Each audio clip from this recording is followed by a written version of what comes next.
Beach FM, locals talking to locals. Good morning to Holly Ewens, who's on the community board of the Paikakiriki department down there, because the chairman's away today, and Janet Holbrow of the ward council, she's away, so they've given it to the most important person on the community board, Holly Ewens. Good morning, Holly.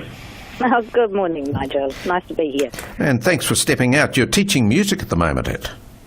I am teaching music at the moment, but I do have a very forgiving student. Oh, excellent. He's most probably, or she's enjoying it very much, playing away there by herself, or himself. Excellent. Yes. That's great news. Now, you're on the Housing and Trust down there in Paikakiriki. What does that involve, Holly? Well, it's been an exciting time for the Housing Trust, actually. We've just made our first purchase, and we've also had a public hui, as we plan our next steps. So the Housing Trust was formed by voluntarily by a group of concerned residents that Paikakiriki was getting a little bit outpriced to retain the diversity of that we treasure so much in our community. So we thought we'd try and do something about it. It's no doubt the biggest project I've been involved in, but it's immensely rewarding. You'd have a few hurdles to jump to get a trust like that set up, wouldn't you? Yeah, it has taken a long time. We started, year before last, and we got some friendly investors to buy a property because a local who has given a lot to the local community, teaching kapahaka in our school, her whānau, were looking to have to move because their property came on the market and they'd lived there for a long time. And we thought we can't lose this person in our community who has given so much. And we managed to find some friendly investors who bought us that time that year in order to formally set up the trust.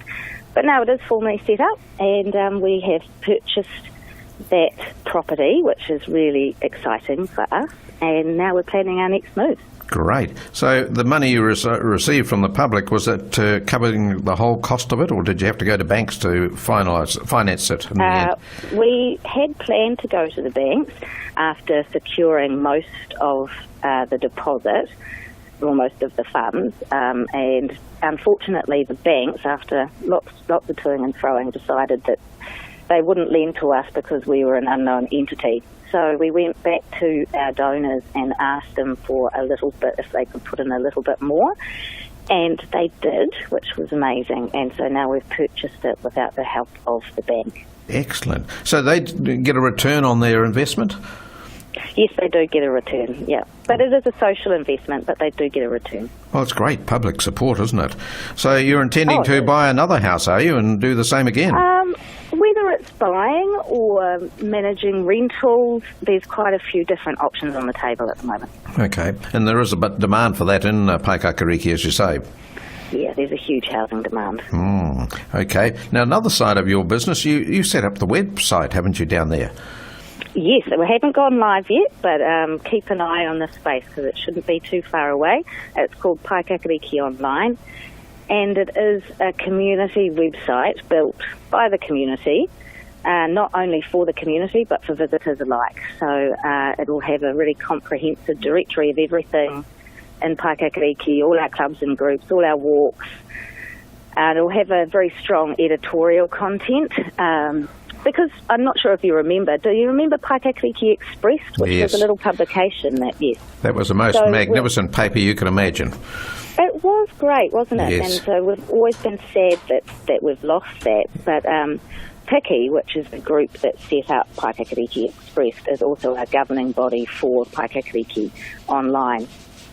So we're hoping there's some really strong writing and editorial content as part of the website. Well, it's necessary, I suppose, now with all the tourist boats coming into Wellington and the Transmission Gully, there'll be buses coming through to visit you. Well, we sort of get bypassed with Transmission Gully, so it's important to, I think Paikakiriki has always been a very strong destination, and we're banking on continuing to be a strong destination. But we can't take that for granted.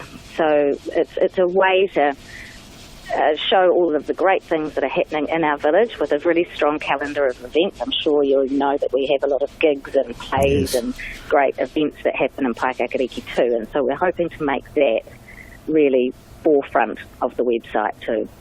Excellent. Because when you go down to Paikaka on the weekend, I mean, the place is packed, isn't it? It is packed, especially with the opening of the escarpment, yeah. Yeah, absolutely. All right then. Well, I'll let you get back to your person that you're teaching music. Is it music, piano or guitar? Guitar. I'm a singing and guitar teacher. Oh, right. Okay, good. We got any action down there this weekend, St. Peter's Hall? No, although we did just have St. John Trimmer's book launch last weekend, which was fantastic. Oh, no, I tell a lie. We've got Bernie Griffin and the Thin Men, who are from Auckland, playing on Saturday night with Ebony Lamb playing support, which will be fab. Well, get on down to St. Peter's Hall and enjoy the night. And we thank you for your valuable time, Holly.